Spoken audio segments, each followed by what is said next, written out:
Éxodo capítulo 4. Éxodo capítulo 4 y vamos a leer el versículo 1. Éxodo capítulo 4, versículo 1. Pero antes de leer el texto, permitidme recordaros que estamos viendo las últimas semanas acerca de cómo el Señor llamó a Moisés para que fuese a Egipto y sacase a su pueblo, a los israelitas, y los llevase a la tierra prometida, a otro sitio, a otro lugar fuera de la esclavitud. Vimos cómo el Señor se manifiesta a él y hemos visto en la paciencia de Dios. Me encanta la paciencia de Dios. Me encanta cómo Dios es tan delicado, Dios es tan amoroso. Me recuerda mucho cuando Abraham también le dice al Señor: y si hay 45 los va a destruir Sodoma y Gomorra, y si hay 30, y si hay 20, y si hay... Y el Señor pacientemente habla con su siervo, con Abraham. Pues aquí igual, ¿no? Aquí el Señor le dice: ve, y Moisés no tiene otra cosa, no se le ocurre otra cosa que plantear varias excusas para no hacerlo. El ser humano está muy dado a eso. El ser humano está muy dado a plantear excusas y a dar excusas. A dar excusas de nuestro comportamiento. Siempre son los demás los que nos inclinan, los que nos hacen tener un comportamiento más. Siempre son los demás los responsables de nuestras acciones. Siempre son los demás hijos los que son malos. Nuestros hijos nunca son malos. Siempre son los demás los que meten la pata. Nosotros nunca metemos la pata. Somos muy dados a las excusas que se preguntan a Adán y Eva. Somos muy dados para eso. Y Moisés pues hace exactamente lo mismo. Cuando el Señor lo llama a la obra, pues él hace una serie de excusas, se dirige al Señor, le da una serie de excusas para no ir. La primera excusa que vimos es: ¿quién soy yo para ir a Faraón? Y vimos que esa era la excusa de la identidad. ¿Quién soy yo? Y el Señor no le respondió, el Señor ni se le ocurrió decirle: pues mira esto. No, el Señor le dijo: Moisés, no olvides una cosa, que también es bueno que nosotros lo sepamos, que nunca se nos olvide. Moisés, el importante no eres tú, soy yo. Así que descansa en mí. Descansa en mí y deja que yo te conduzca y deja que yo haga las cosas. No es tan importante. Cuando nos metemos en el ser de Dios, cuando descubrimos a Dios, cuando tenemos intimidad con Dios, también empezamos a conocernos a nosotros mismos. También empezamos a saber realmente quiénes somos nosotros de verdad. Esa es la primera excusa. La segunda excusa, que llevamos 2 o 3 semanas con esa excusa, es: ¿cuál es tu nombre? Es decir, ¿quién eres? Porque yo voy a ir a la gente, yo voy a ir a Egipto, yo voy a ir a Faraón, yo voy a ir a la gente, yo voy a ir... Pero, ¿qué les digo? ¿Tú quién eres? Y el Señor también le contesta, y el Señor le dice: yo soy el que soy. Yo soy el que soy. Yo seré el que seré, también se puede traducir. El Señor le dice a Moisés: diles que el que yo soy, el gran yo soy, ese Dios que ellos están ahí, que me llaman por Jehová, pero no saben realmente mi nombre, diles que mi nombre de verdad significa yo soy el que soy. Y estuvimos hablando como el Señor siempre es. El Señor no tiene fin ni principio, no tiene terminación. El Señor es eterno. Y vimos algunas de las cosas que encontramos en la Escritura acerca de este Dios que siempre es. Vimos que los atributos de Dios no cambian. Vimos que los planes de Dios no cambian. Vimos que el consejo de Dios no cambia. Vimos que el proceso de la salvación no cambia. Y vimos que el amor de Dios por ti y por mí y por el ser humano nunca cambia. Estas son las dos excusas y las respuestas más o menos simplificadas que hemos visto durante esta semana a estas dos excusas. Pero Moisés no se queda ahí. Moisés plantea otra excusa. Moisés se atreve a dar un paso más y no acaba de convencer lo que el Señor le ha dicho, la respuesta que Dios le ha dicho, y se atreve a decir otra cosa, otra excusa más al Señor. Y la encontramos en el capítulo 4, en el versículo 1 de Éxodo, que dice: entonces Moisés respondió diciendo: he aquí que ellos no me creerán ni oirán mi voz, porque dirán: ¿no te ha aparecido Jehová? Esta es la tercera excusa: no me creerán ni oirán mi voz, porque dirán: no te ha aparecido Jehová. Es interesante, porque esta tercera excusa tiene que ver también con quién le envía. Le envía el Señor.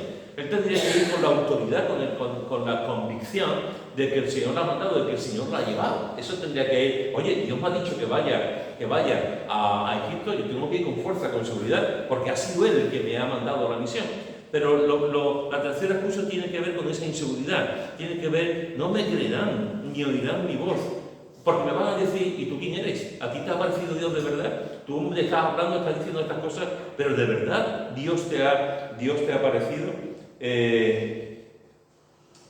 Hay veces, hermanos, que Dios no nos convence. Esto es triste decirlo. Pero hay veces que Dios no nos convence. Por eso no hacemos las cosas que Él nos manda. Porque no nos convence.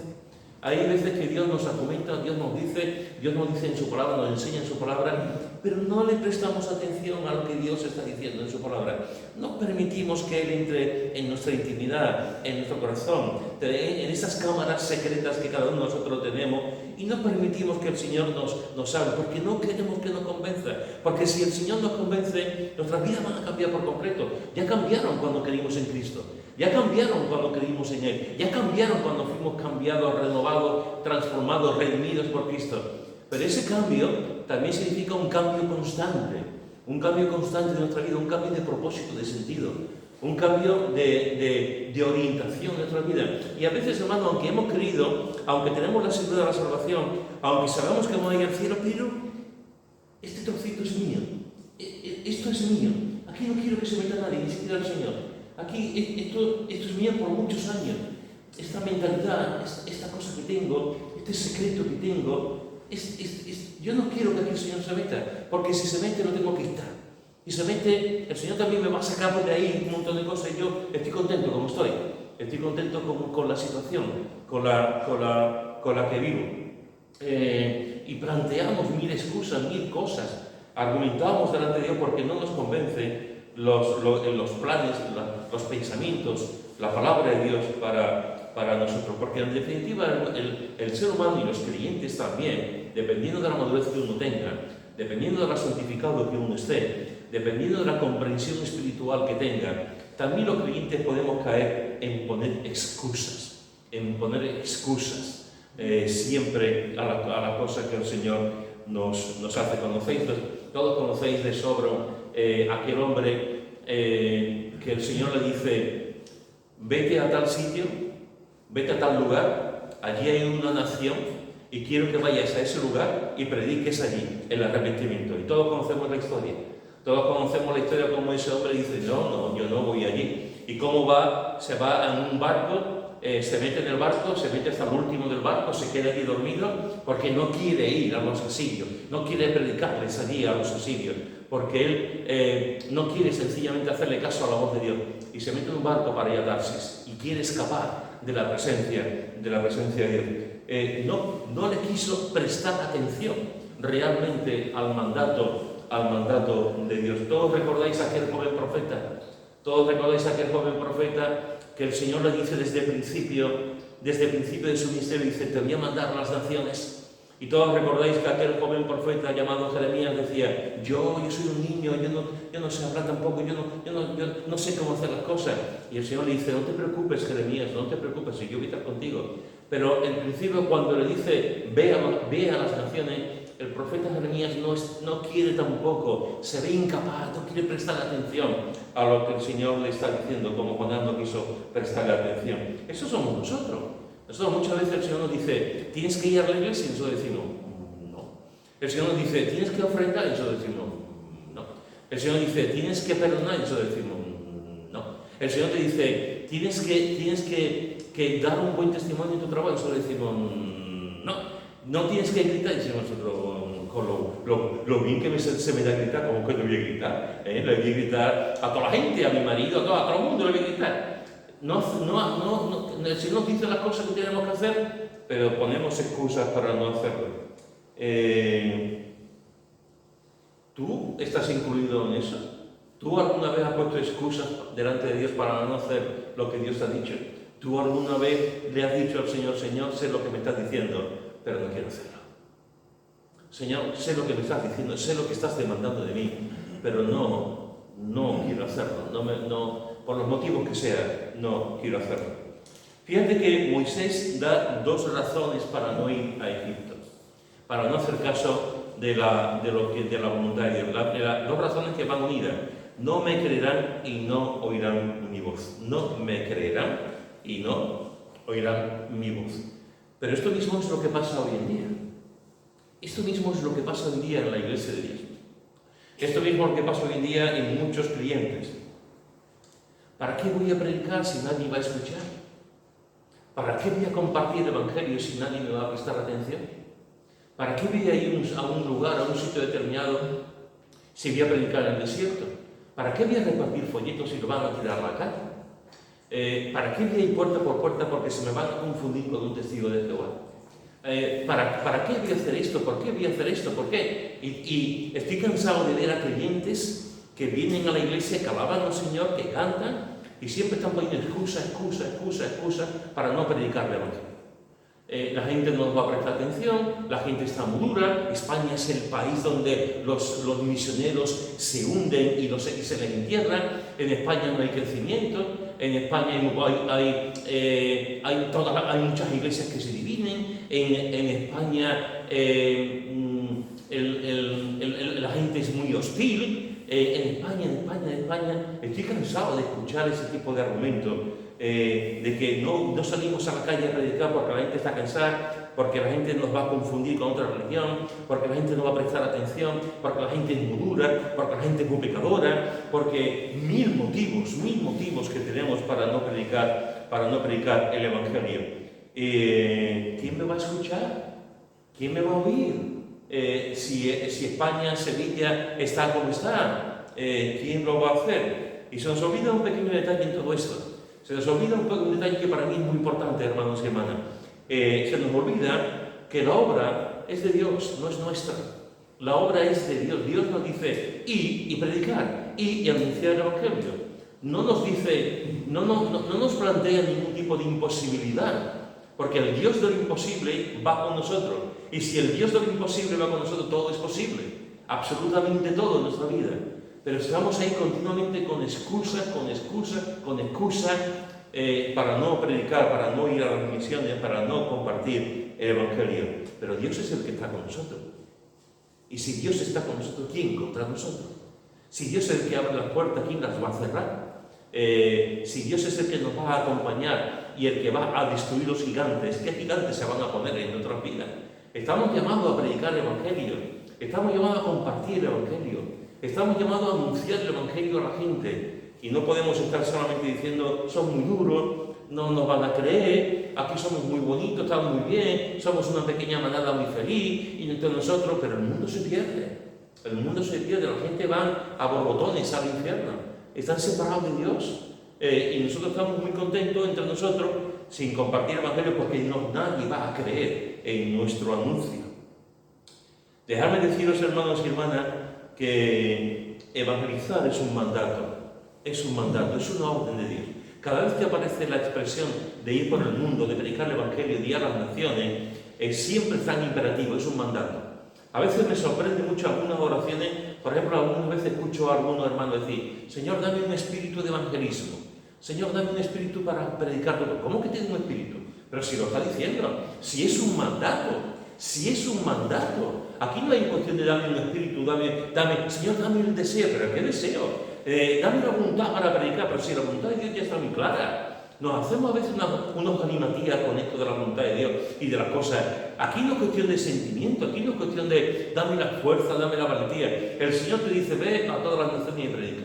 El Señor te dice, comparte la palabra. El Señor te dice que tenemos que ir a las naciones, tenemos que ir al vecino, a la gente y compartir la palabra. No es una acción, no es un sentimiento, depende de cómo yo me levante ese día, no depende de cómo yo me encuentre más o menos feliz o más o menos triste. El Señor nos dice que nuestra responsabilidad, la responsabilidad de los creyentes, es ir y compartir el Evangelio a todo el mundo. Es un mandato. No es una cuestión de, Señor, dame la fuerza, dame la valentía, dame el poder, ayúdame, dame un espíritu. El Señor nos dice, ve, comparte el Evangelio. El Evangelio, la predicación del Evangelio, hermanos y hermanas, es un mandato, no es una opción, no es algo voluntario, es un mandato de parte del Señor. Déjame decirte también una cosa muy importante.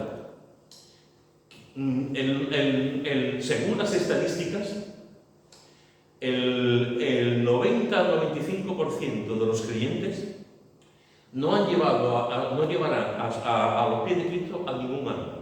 Estoy diciendo muy fuerte, ¿eh? Entre el 90 y el 95% de los creyentes nunca llevarán en sus vidas un alma a Cristo.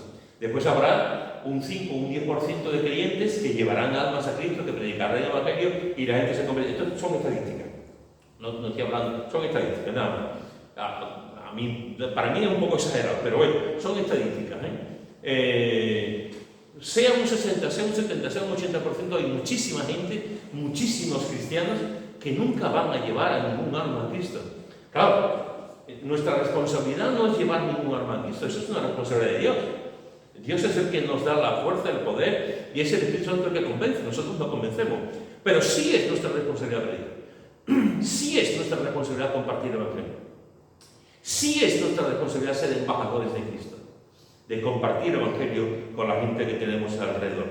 Y sabéis una cosa, es una experiencia común que todas aquellas, me ha pasado en varias ocasiones, que alguien de la iglesia, algún creyente de la iglesia, ha llevado a una persona a Cristo.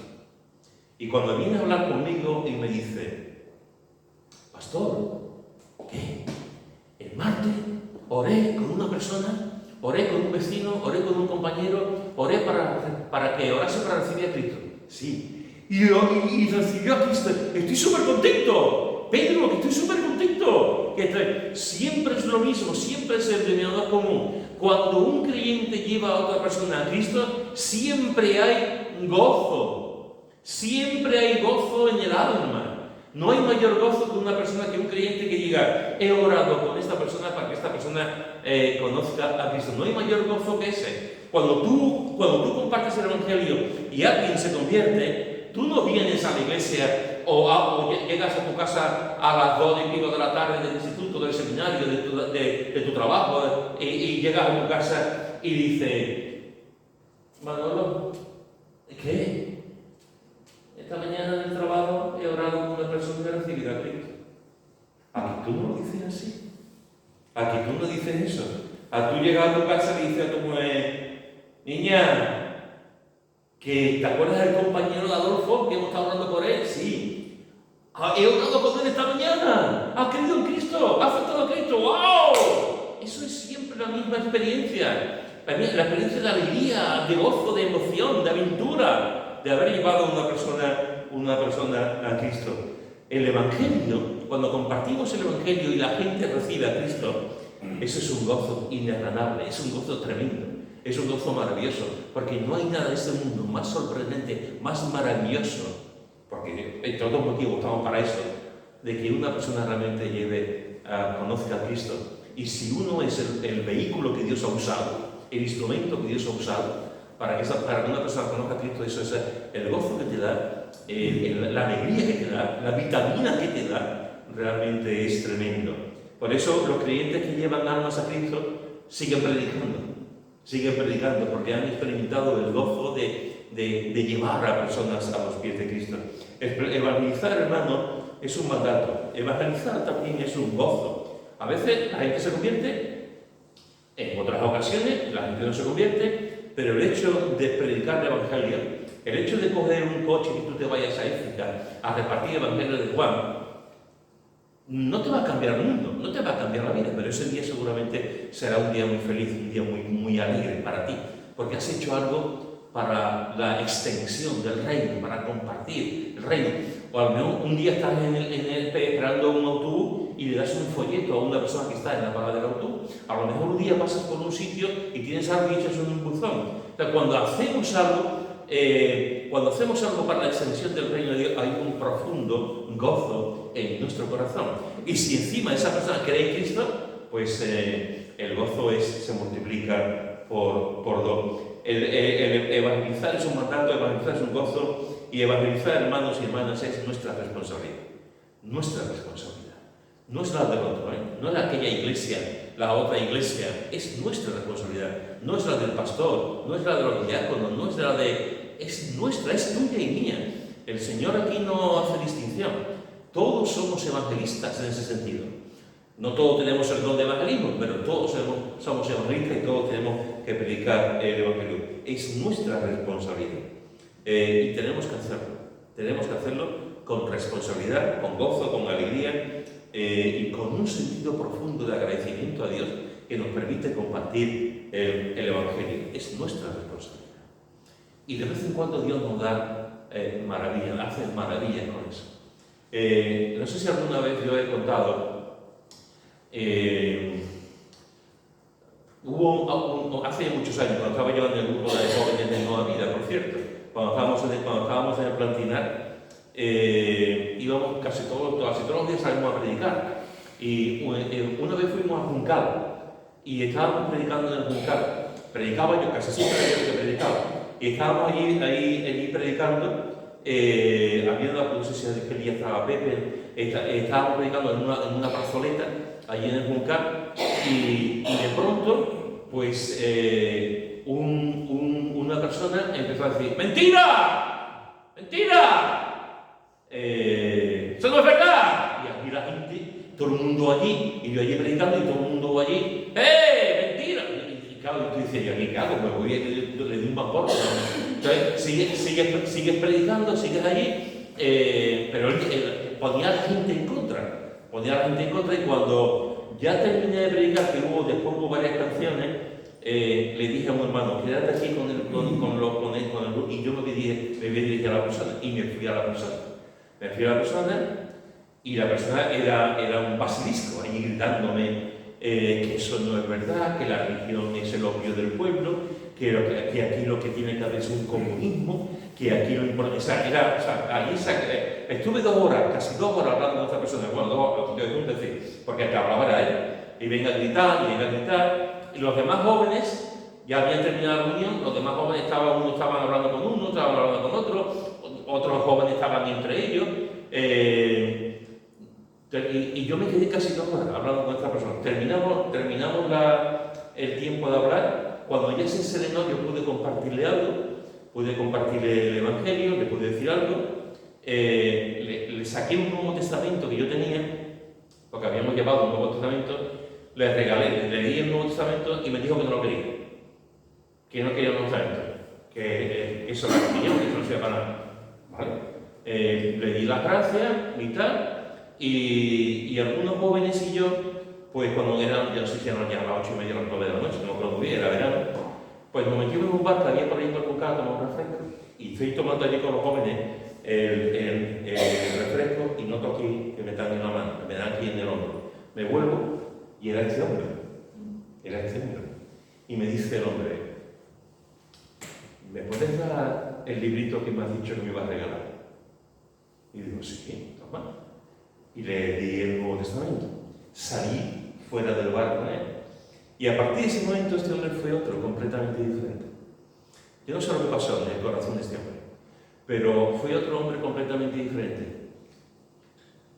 El hombre bruto, que gritaba, que todo era malo, que la religión era mala, que Cristo no habíamos inventado a Cristo, era la iglesia que nada más que ha hecho cosas malas a través de la historia. Este hombre fue otro completamente diferente y me contó su historia.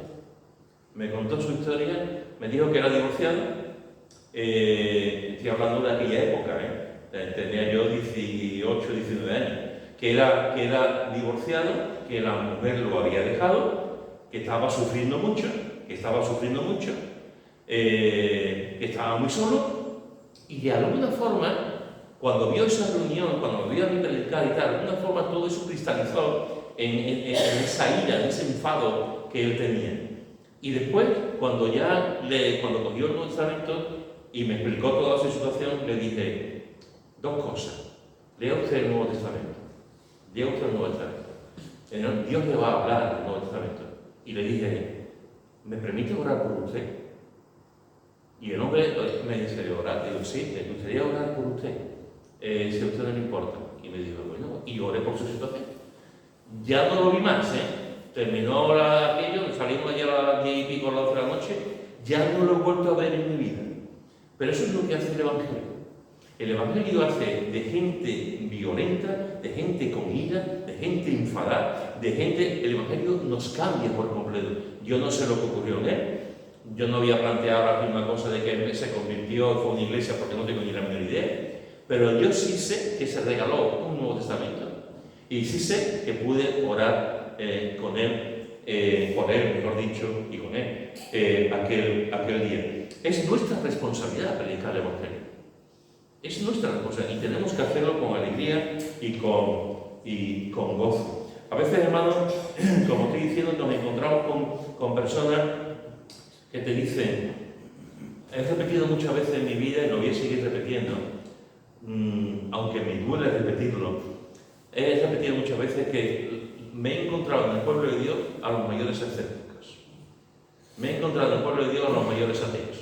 Hay tantos creyentes que no creen en el poder de Dios. Hay tantos creyentes que han encajonado a Dios en una doctrina.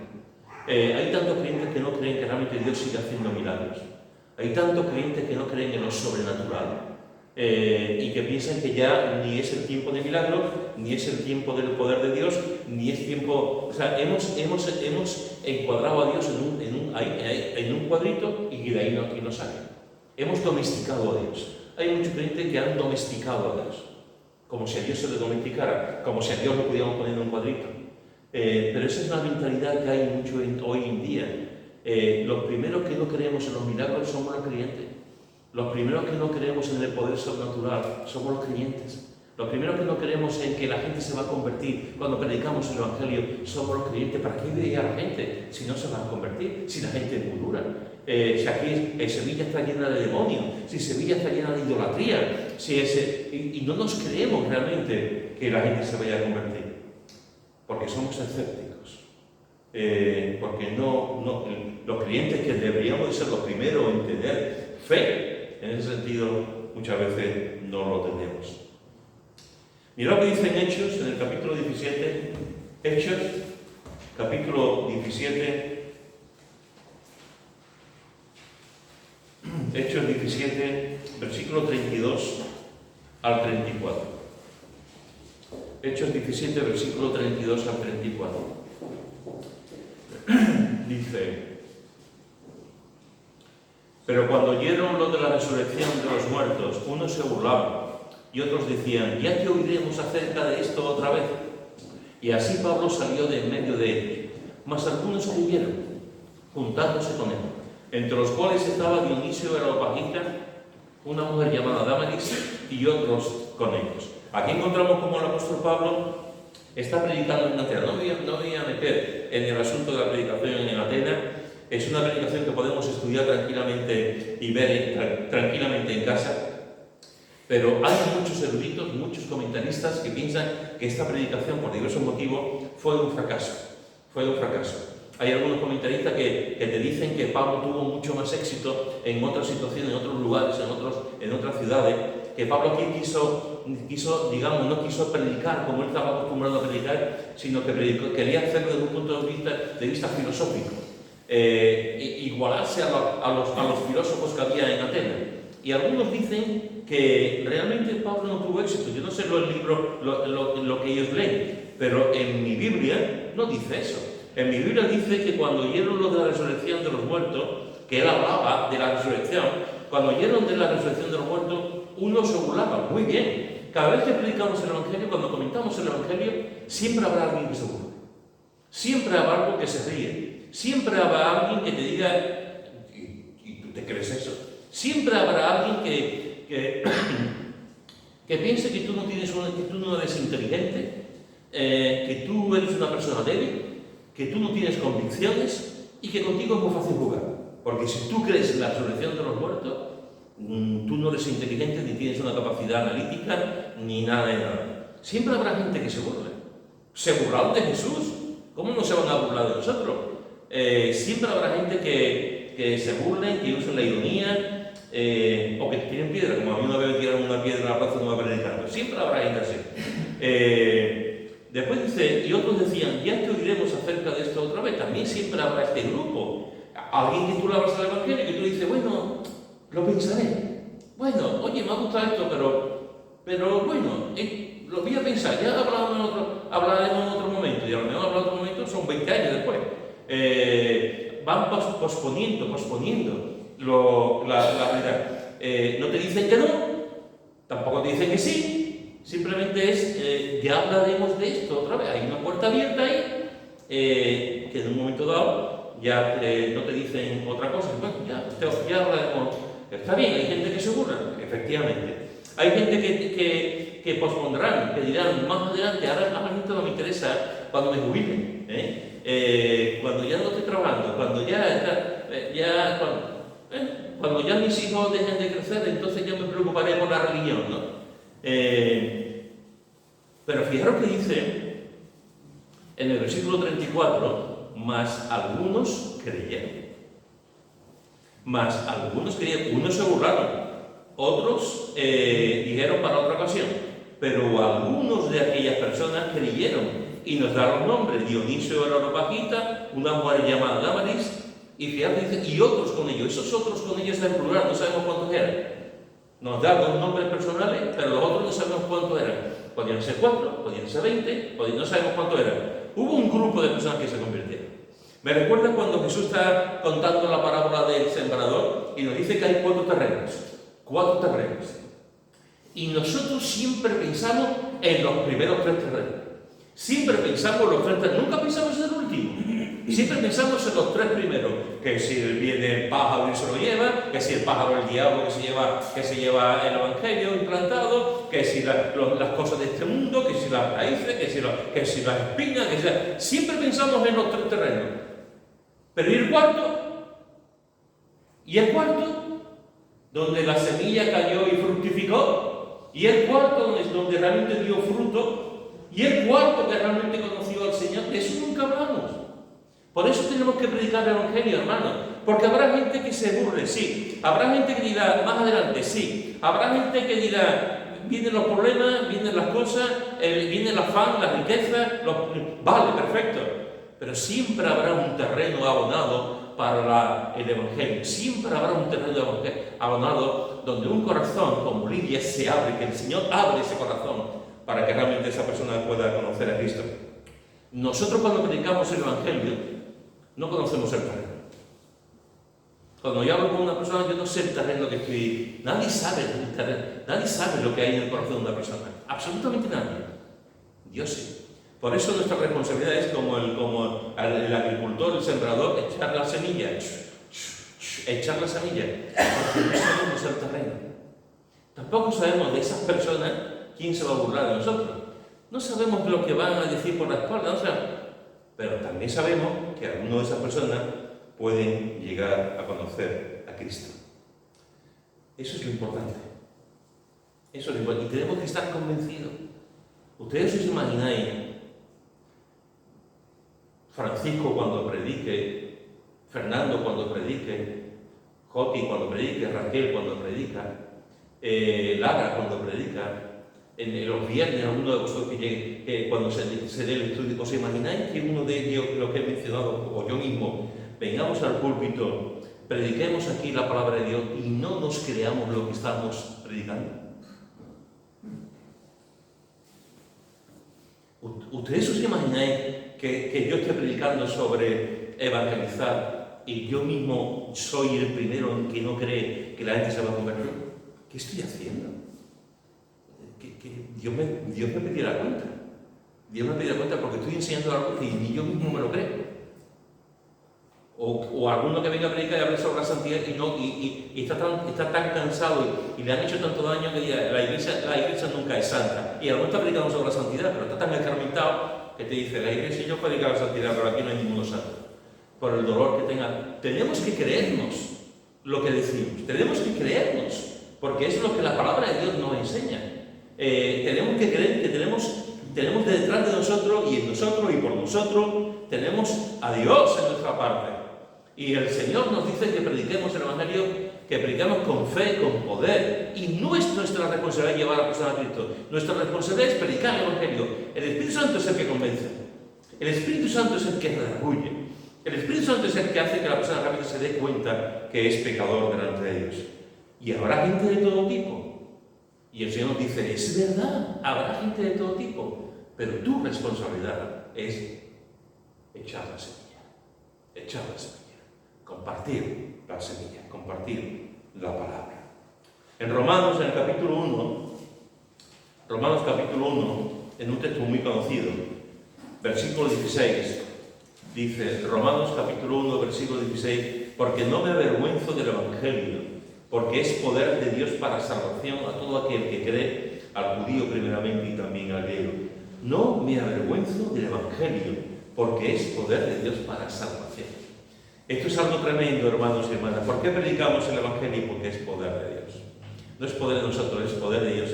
Es dinamita, dinamis, es algo, el Evangelio te cambia la vida por completo.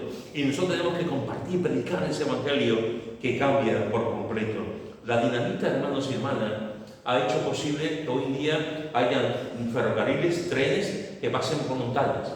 Estaban las montañas y vino la dinamita. Cuando se inventó la dinamita, el ¡bumba! Y hoy en día tenemos grutas, y pasamos los coches, pasamos los trenes. La dinamita ha hecho muchas cosas en la infraestructura, en el adelanto también, de carreteras, etc. Eso es lo que hace el Evangelio. El Evangelio es una dinamita que te hace así, ¡bum! Y la montaña se acaba. La persona, el pecado de la persona se viene completamente abajo. El Evangelio, hermanos y hermanas, transforma. Tenemos que ser conscientes de eso. Todo lo que estáis aquí, estáis aquí porque habéis sido transformados, y yo el primero. Hemos sido transformados por Cristo. El apóstol Saulo era un monstruo, y el Señor lo transformó. El Señor le hizo una obra maravillosa en él y lo cambió de la noche a la mañana. Igual que nos ha cambiado a nosotros, igual que cambió a Francisco, igual que cambió a Lucy, igual que cambió a María Ángeles. O sea, el Señor, eso es lo que hace, nos transforma por completo. Porque ese es el poder del Evangelio. No hay otra cosa que transforma al hombre como eso. Ni las ideas políticas, ni las ideas sociales, no hay otra cosa que cambie a un hombre tan completo como el poder del Evangelio. Porque realmente hace mejores ciudadanos, hace mejores personas, hace mejor de todo cuando una persona realmente conoce a Cristo. Nos transforma. Si las autoridades, los políticos, el Estado se diesen cuenta del dinero que se ahorrarían con gente transformada, que van a predicar lo bueno, que van a ayudar a la gente, que van a hacer buenas obras, que van a ir a los hospitales, que van a estar con niños, que van a cuidar a los enfermos, etc. El Estado siempre daría un presupuesto para todo eso, porque se ahorraría mucho dinero de ver cómo la Iglesia de Dios transforma y es un motivo de transformación. Y los creyentes que somos transformados compartimos el Evangelio para que otros sean transformados. Eso es lo que hace el Evangelio. El Evangelio nos transforma. El Evangelio, hermanos y hermanas, nos hace pasar de ser idólatras a ser siervos de Dios. Nos hace pasar de estar enemigos de Dios a ser amigos de Dios. Nos hace pasar de estar en la oscuridad a estar en la luz. Cuando viene el Evangelio, se nos abre un mundo nuevo, un mundo completamente nuevo. Y tú ves y tú dices, ¿cómo es posible que yo no haya visto esto antes? ¿Cómo es posible que yo no haya entendido esto antes? ¿Cómo es posible que yo haya estado tanto tiempo viviendo de esta forma cuando ahora estoy viendo lo que es vivir de verdad? Eso es lo que hace el Evangelio. El Evangelio realmente nos hace ver realmente con claridad quién es Dios en nuestra vida. El Evangelio nos transforma por completo. Hace que los endemoniados, las personas endemoniadas, saquen los demonios de él y contemplen realmente al Señor cara a cara. ¿Cuánta gente hay mala? ¿Cuánta gente con matrimonios rotos, niños rebeldes, asesinos, drogadictos, gente muerta por dentro, gente que no tiene un propósito en la vida, gente solitaria, gente con complejos, con miedo, y conocen al Señor y el Señor les cambia por completo. Son transformados de la noche a la mañana.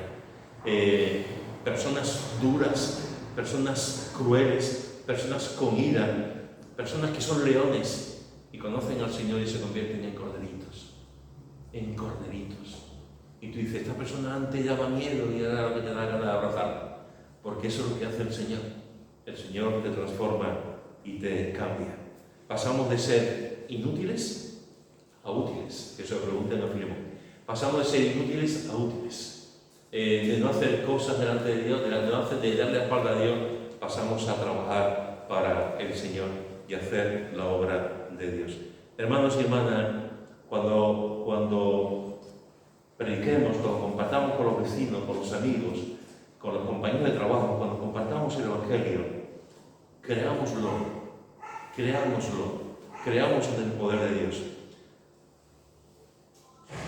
Entonces Moisés respondió diciendo: he aquí que ellos no me creerán ni oirán mi voz.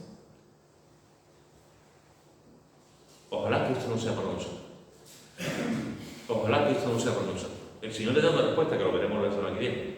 Pero ojalá que esto no sea para nosotros. Ojalá que cuando vayamos a la gente, digamos, me creerán y oirán mi voz. No me creerán a mí, sino el Evangelio que predico. No vayamos a predicar el Evangelio desde la negatividad. No vayamos a predicar el Evangelio desde el escepticismo.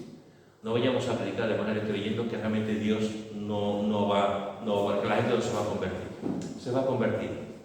Y a los agoreros, aquellos que dicen que la iglesia no está creciendo, déjame decir lo que no es verdad. Sencillamente no es verdad. La iglesia está creciendo y mucho. El otro día os mandé, no sé si lo habéis visto, os reenvié un vídeo de un estudio de un país hispanoamericano que ha hecho un reportaje de Andalucía, de la obra de Dios en Andalucía. Creo que lo mandé el viernes, me parece, o el jueves, no recuerdo bien. Si lo tenéis, está en el grupo, si no lo habéis visto. Os aconsejo que lo leáis, está en el grupo de la iglesia, que lo veáis. Es un vídeo de no sé, unos 50 minutos, 40 o 50 minutos, muy bien hecho, media hora, muy bien hecho, que nos habla de cómo en Andalucía está creciendo el Evangelio. Y se habla con varios pastores, algunos de ellos los conozco yo. Está creciendo la palabra de Dios en Andalucía. Y a veces los creyentes pensamos que no. Somos ya el segundo grupo más importante después de la Iglesia Católica. Y bastante adelantado por encima del Islam. O sea, tenemos un montón de miles de lugares de culto. Pues sigue habiendo personas que te dicen, creyentes que te dicen que la iglesia no crece. Pues la iglesia sí crece. Y cada vez hay más puntos de misión. Y cada vez hay más lugares de iglesia. Y cada vez hay más sitios. Es verdad que a lo mejor en un sitio hay 10 personas. Pero ahí están. Compartiendo y predicando y llevando el Evangelio. Hermano, que la obra crece, que el Evangelio crece, que la gente se convierte, que las iglesias se movilizan, que hay creyentes que realmente predican el Evangelio con entusiasmo, y que es verdad que puede haber gente que se burle, y que es verdad que puede haber gente que diga hasta mañana, ya mañana me lo pensaré, pero también es verdad que hay gente que se convierte y caen rendidos a los pies de Cristo. Y la persona es transformada por completo, como tú has sido transformado y yo también. No me creerán ni oirán mi voz. Cambiémoslo. Sí creerán el Evangelio, oirán mi voz, no por mí, no por nuestra capacidad, sino por quien está con nosotros. Está con nosotros, nos da el poder y la autoridad para compartir el Evangelio. ¿Llevas 40 años predicando en el desierto? Pues sigue predicando en el desierto. ¿Llevas 40 años predicando en el desierto? Sigue predicando en el desierto. De verdad. Porque nunca sabrás si un día, después de 40 años, en el desierto habrá una flor. Y resulta que esta persona ha conocido a Cristo. Tenemos la maldita manía, los creyentes también, las iglesias, sobre todo algunas personas, tenemos la maldita manía de ver todo por lo numérico, por los números. Fíjate en esto. Cuando Pedro, lleno del Espíritu Santo, salió a predicar el día de Pentecostés, se convirtieron como 3.000 personas. Una maravilla. Gloria a Dios. Se convirtieron como 3.000 personas. ¿Cómo tuvo que predicar este hombre? ¿Cómo tuvo que predicar Pedro? Para que con 3.000 personas conocieran a Cristo. Pero fíjate esto. Un día el Señor le dice a Felipe, y Felipe estaba haciendo una labor preciosa en Samaria, y la gente se estaba convirtiendo. Y el Señor le dice a Felipe, vete a tal desierto, a este sitio, que por ahí va a pasar un hombre montado en un carro y predica el Evangelio. Y Felipe podía haber dicho, pero señores, que aquí hay un montón de gente, aquí se está convirtiendo mucha gente, yo vi a una sola persona, y el Señor le dice, sí, a una sola persona, y el Espíritu Santo lo puso delante de aquel etíope eunuco, y le predicó a una sola persona. Pedro le predicó a 3.000, a miles de personas y se convirtieron en 3.000. Felipe le predicó a una sola persona. Para Dios es tan importante las 3.000 como una sola persona. Cambió por completo a Felipe, le dio la vuelta al calcetín a Felipe, lo llevó al desierto y lo usó para que este eunuco se convirtiese. Y lo bautizó. Y cuando el eunuco llegó a Etiopía, todavía hoy en día, hay mucha gente que dice que descienden de aquel etíope, que descienden espiritual. Cristianos que dicen que descienden de aquel etíope que el Señor usó a Felipe para predicar a una sola persona. Nosotros nos concentramos en las multitudes, y bien, gloria a Dios. Ojalá que se conviertan 20.000, 30.000, pero no olvidemos a las personas individualmente, que son importantes. Y la iglesia no puede estar solamente viendo los números. La iglesia tiene que estar viendo a la persona. Ojalá que entre nosotros haya muchos Felipe que vayan a los eunucos, a los etíopes y le prediquen el Evangelio. Porque el Señor movía a un hombre por completo. El Espíritu Santo hizo una obra maravillosa por un solo hombre. Que Dios nos ayude, hermanos, a creer en el Evangelio, en el poder del Evangelio, que prediquemos, hermanos, compartamos en el desierto. Es que llevo 40 años predicando en el desierto. Bueno, predica 41 años, un año más. No te preocupes, nunca sabemos lo que puede pasar.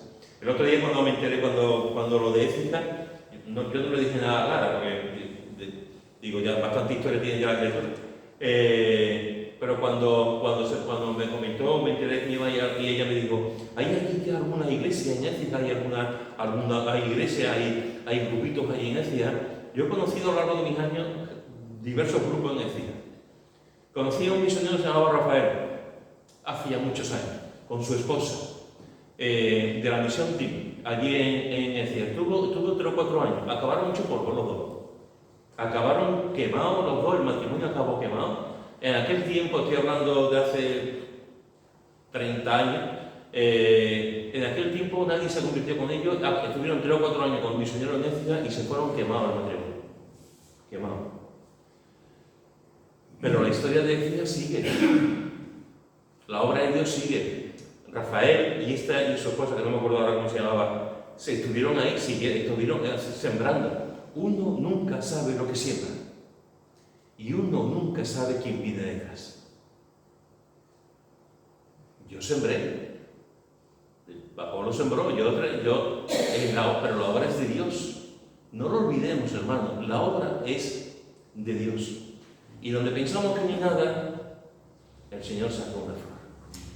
Donde pensamos que nada, el Señor levanta un alma. Y nunca sabemos lo que un alma puede hacer en medio de su comunidad, con esa persona conocido a Cristo. Que Dios nos ayude a tener la seguridad, la convicción, la certeza de que la obra continúa y que la gente se convierte. Y que no seamos agoreros ni pesimistas. Una cosa, por supuesto, realistas sí, pero pesimistas es otra cosa. Seamos sabiendo que el Señor sigue obrando y hasta que Él venga, el Evangelio seguirá siendo predicado. Y que cada uno de nosotros, el Señor nos ayude a predicar ese bendito Evangelio. Amén. Pues alguien quiere orar.